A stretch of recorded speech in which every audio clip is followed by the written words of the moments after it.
Salve povo, aqui é o Zelota e hoje dando início à mini saga búlgara. Conforme vocês pediram, vamos falar sobre os búlgaros. Claro que o objetivo desta mini saga não é contar toda a história da Bulgária, mas a origem da Bulgária, a formação e etc. E vamos trabalhar os períodos da pré-história, história antiga e Idade Média, certo? E o comecinho ali da moderna, já que não é meu período de trabalho. Então neste primeiro vídeo nós vamos ver o período pré-histórico na região onde viria ser a Bulgária, que foi a Trácia. Vamos ver os trácios, né, que é o povo que deu origem ao nome dessa região. Vamos ver também a época do domínio persa. E por fim vou falar sobre o reino Odrício, que foi um reino fundado pelos trácios. Posteriormente, na Idade Média, tivemos os impérios, mas enfim, isso é coisa mais para frente. Bom, mas antes de eu contar essa história para vocês, eu peço a todos de tapar o like e compartilhem com quem gosta desse tipo de conteúdo. Para quem chegou agora aqui no canal, sejam bem-vindos. Eu trago conteúdo de antiguidade, Idade Média. É só dar uma conferida na minha videoteca, que está tudo organizado por temas lá. Dá uma olhada lá. Também me sigam nas minhas redes sociais, no Instagram @zelota e também no Facebook. Os links estão aí embaixo na descrição para vocês ficarem sabendo quando os vídeos são postados. Também tem a nossa área de membros, que é o Acampamento Zelota. Você se torna um patrocinador do canal, vai ter acesso a conteúdo exclusivo, vídeos que eu faço só para o pessoal que é membro. E também me ajudar aqui a continuar fazendo vídeos no YouTube com regularidade.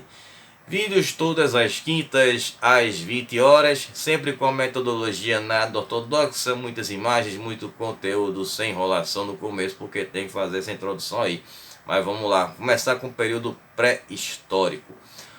Bom, partindo dessa época pré-histórica, indo para milhares ou milhões de anos atrás, os primeiros restos humanos encontrados na Bulgária estavam na caverna de Kozárnica e datavam de aproximadamente 1,6 milhões de anos. Então vocês podem até ver a parte interna dessa caverna. Bom, nessa caverna foram encontradas aí essas primeiras evidências humanas. Também foram encontradas duas mandíbulas que datavam de 44 mil anos de idade e estavam na caverna de Bakukiro. E existe uma possibilidade grande de serem Homo sapiens. É claro que também é um debate aí se eram neandertais. Se forem de fato Homo sapiens, então isso provaria de que esses Homo sapiens seriam os mais antigos da Europa. Bom, com relação às habitações antigas na Bulgária neolítica, nós tivemos a cidade de Stara Zagora, que datava de 6.000 a.C. E estavam ali também as estruturas mais antigas feitas pelos humanos, já descobertas. Tudo nessa região era mais antigo. Tem coisa aqui bem surpreendente. Bom, a gente vai ter no final do Neolítico a chegada de culturas, que eram as culturas de Cara Novo, Amajan e Vinca, que se desenvolveram onde hoje é a Bulgária, o sul da Romênia e o leste da Sérvia, como vocês estão vendo aí no mapa. Tem um círculozinho aí que eu coloco, não sei se vocês conseguem perceber isso aí. Bom, a cidade mais antiga da Europa é a cidade de Solnitsata. Solnitsata, é nome difícil de falar. E ela ficava localizada justamente na atual Bulgária. Então era um assentamento que foi construído ali no lago de Durankulak, que inicialmente começou ali como uma pequena ilha, datada de 7.000 a.C., por volta de 4.700 e 4.600 a.C., aí foram feitas as arquiteturas de pedra que já eram utilizadas em outras partes da Europa. Aí com a chegada da cultura de Varna, datada de 5.000 a.C., aí foi a primeira civilização com uma hierarquia social de certo ponto sofisticada da Europa. Bom, foi encontrada ali a necrópole necrópole de Varna. Bom, necrópole também pode ser interpretado como cemitério de Varna. E lá foi descoberto no início da década de 1970, o que nos dá entendimento de como funcionavam essas primeiras sociedades. Bom, quando eu falo dessa questão de cultura na pré-história, entendo como sepultamentos, a confecção de cerâmicas, metais. E o que a gente vai ter aqui na Bulgária nessa cultura de Varna é uma coisa extremamente surpreendente.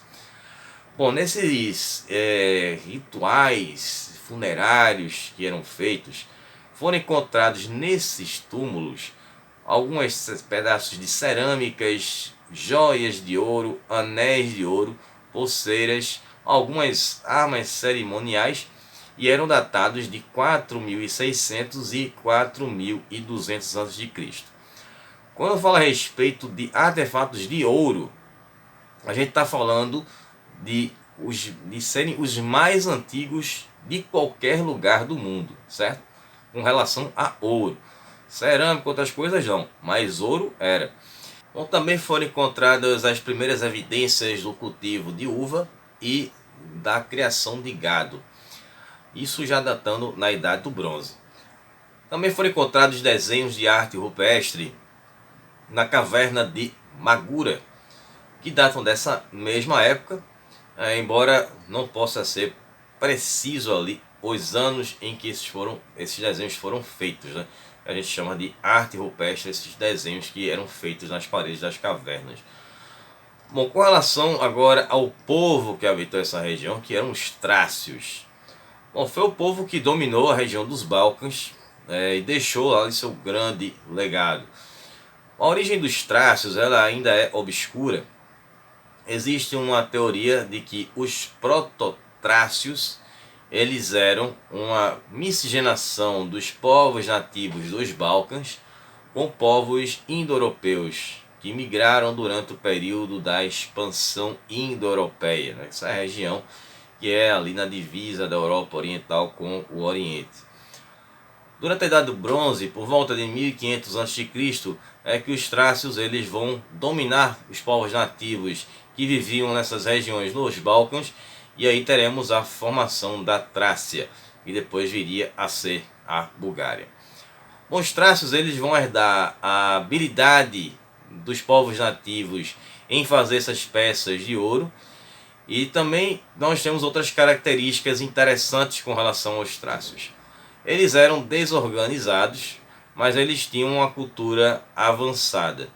Tinham um exército bem organizado, uma força militar poderosa, que era muito semelhante à dos francos. Para quem assistiu o vídeo dos francos que eu fiz no meio do ano, eles eram uma confederação com várias tribos e se uniam apenas em momentos em que havia uma ameaça estrangeira. Então a mesma coisa acontecia com os trácios. Então sempre que havia essa ameaça de fora, essas tribos se uniam. Então não existia uma unidade, existiam esses líderes tribais. Chegou até algumas tribos chegaram a ter uma monarquia, mas isso aconteceu mais na frente, que foi na época do período clássico da Grécia. Bom, aí temos como exemplo os gauleses e também outras tribos celtas. Os trácios eles viviam em pequenas aldeias fortificadas. Isso é muito visto nas tribos que viviam lá na Gália. Eu já mostrei isso aqui em alguns outros vídeos. E essas aldeias ficavam em cima de colinas. Quem fazia também isso, né, que chegou a fazer, foram os bascos, né? Eles viviam também nessa situação. Bom, então nós não tínhamos centros urbanos organizados. Esses centros eles vão ser organizados só no período romano, que vamos ter esse desenvolvimento das cidades. Existiam essas várias fortificações, algumas eram maiores, e elas serviam como centros comerciais, né? Não eram centros urbanos, mas eram centros de comércio, e eram muitas ali naquela região da Trácia. Bom, apesar dessa colonização grega que existiam ali naquela região dos Balcãs, como a gente tem a cidade de Bizâncio, que é uma cidade que foi fundada pelos gregos, depois vai ser reformada pelo Constantino e rebatizada como Constantinopla, vindo a ser a capital do Império Bizantino, né? E também vamos ter como exemplo a cidade de Apolônia, que eram cidades gregas, mas mesmo assim, os traços que viviam perto dessas cidades gregas, eles preferiram evitar ter uma vida urbana, né? Eles permaneceram vivendo nessas aldeias dessa forma que eu dei o exemplo aí. Bom, agora com relação a esse domínio persa. Bom, tinha um rei da Macedônia, que era o Amintas I da Macedônia, e ele vai ser derrotado pelos persas em 512 ou 511 a.C. Então a Macedônia vai se tornar um estado vassalo dos persas aquemênidas, e aí vamos ter essa conquista da Macedônia. Vamos ter que ficar pagando tributos, dar exército, essas coisas de si, a gente sempre vê aqui em exemplos com outras civilizações. Então Dario o Grande, que fez essa conquista da Macedônia, ele tinha planos de avançar para a Europa, e a Macedônia seria um ponto para isso, né? Então ele vai passar um ano se preparando, e aí os persas aquemênidas eles vão fazer esse avanço da conquista dos Balcãs. E eles primeiro derrotaram os tribos citas que viviam ali na região do norte do rio Danúbio. E em seguida o Dário ele derrotou várias tribos trácias. E ele vai chegar próximo do Mar Negro, onde ficam atualmente partes da atual Bulgária, da Romênia, Ucrânia e Rússia. Então depois de fazer essa campanha, o Dário ele vai retornar para a Ásia Menor e vai deixar um dos seus generais, que era o Megazabo, com a missão de continuar essas conquistas nos Balcãs. E aí as tropas persas subjugaram a Trácia. A Trácia era rica em ouro, como a gente viu nesse período pré-histórico, né? Com esses objetos já fabricados em ouro. E as cidades costeiras gregas, que foram ali, as colônias gregas ficavam na costa. E entre elas estavam os peônios. Os peônios é um povo meio misterioso, com algumas origens aí diferenciadas. Eu vou colocar uma das versões aqui com o povo indo-europeu, mas lá na área de membros eu vou fazer um vídeo exclusivo sobre os peônios aí só para quem é membro do canal. Bom, então os peônios eles tinham até um exército poderoso, mas como vocês sabem ali, o exército persa era muito poderoso e com também muitos povos diferentes faziam parte desse exército, um exército multiétnico. Bom, então essa região da Peônia, ela ficava entre o norte da Macedônia, né, no norte da Macedônia, entre a Líria e a Trácia. Bom, então finalmente o Megabazo, depois dessas conquistas, ele vai mandar emissários para o rei Amintas, exigindo a aceitação do rei, né, que vai deixar de ser um estado vassalo para tornar-se ali de fato parte do território dos persas. E o rei não tinha o que fazer, acabou aceitando. Passado-se algum tempo, vamos ter revoltas jônicas, que seriam dessas cidades gregas que estavam sob esse domínio persa. E essa presença persa ela vai diminuir nos Balcãs, até ser restaurada em 492 a.C., com as campanhas de Nardônio.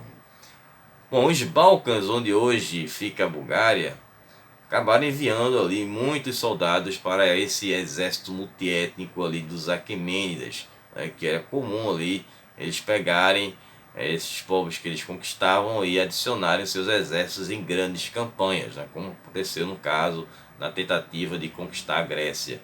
Para quem assistiu o filme 300, é um filme que, é claro, ele é baseado num fato real, mas é do quadrinho mais fiel, no caso, é o quadrinho do Frank Miller, é um grande quadrinista, que fez quadrinhos ali para Marvel, para DC, e o filme aqui é dirigido por Zack Snyder, mas você tem uma noção ali de como era esse exército multiétnico, que existiam povos ali de culturas diferentes, com técnicas de combate diferentes, armaduras diferentes.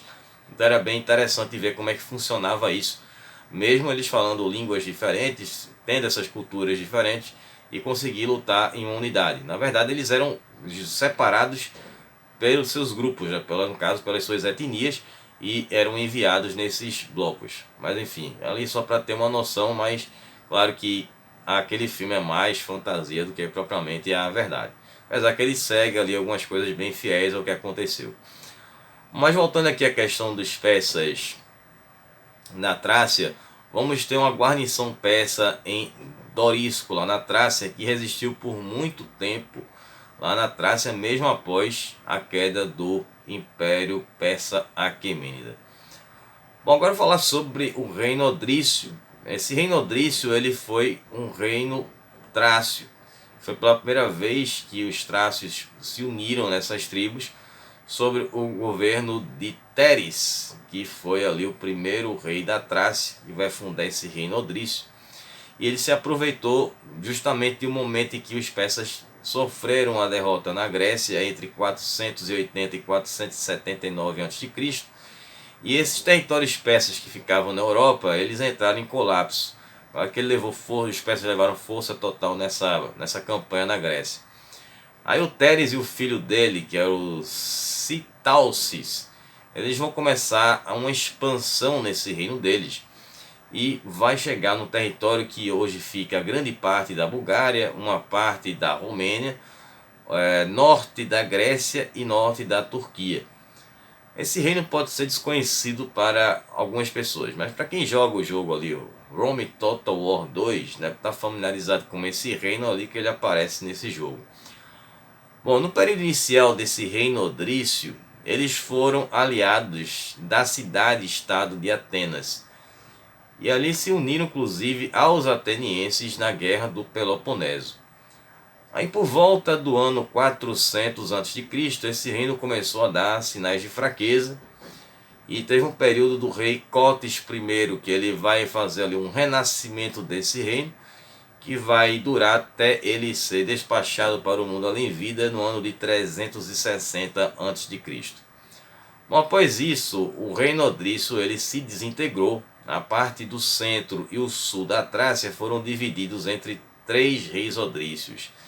E o nordeste ficou com os Getas, que era uma outra tribo trácia. Bom, esses Getas eles vão ser bem mencionados já ainda na era medieval, né, pelo historiador bizantino Jordanes. Ele inclusive fala muito dos Getas e dos Citas, né, tudo referido quando vinha ali daquela região da Trácia, ele chamava de que era um povo Geta, e quem vinha do Oriente era chamado de Cita. Então esses 3 reinos odrícios, que teve essa divisão, eles foram conquistados pelo emergente reino da Macedônia, que se livrou daquele domínio persa, na era do Felipe II da Macedônia. Inclusive tem vídeo aqui dele, em 340 a.C., ele nada mais nada menos que é o pai do Alexandre o Grande.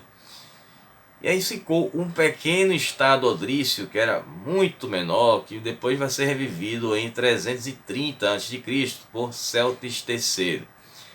E ele vai fundar uma cidade chamada de Celtópolis, né? Essa galera era muito egocêntrica, né? Sempre dava o seu nome a uma cidade, né? Será que eu fundaria uma cidade? Estava Zelópilas? Pode ser, né? Quem sabe? Não fica feio o nome não, né?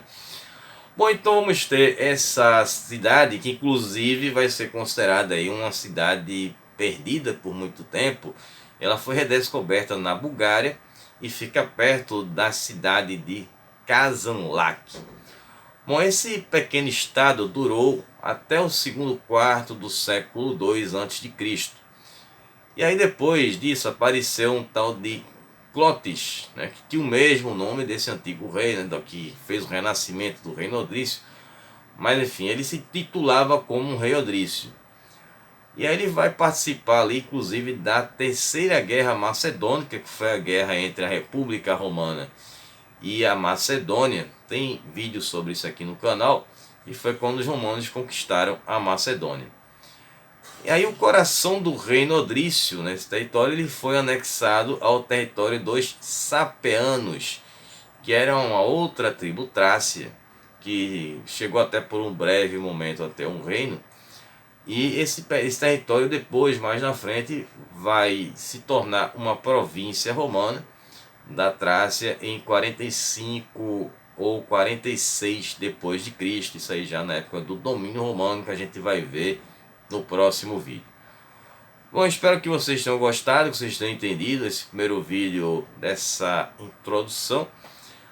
No próximo vídeo vamos ver algumas coisas que vão ser parecidas com foi na saga romena, com a invasão celta, o período do domínio romano, que vamos ter aí a urbanização da Trácia. Vamos ter também o período das migrações, com vários povos que vão passar lá pela Trácia, incluindo ali depois os hunos, como a gente já viu no vídeo 2 dos dácios, né?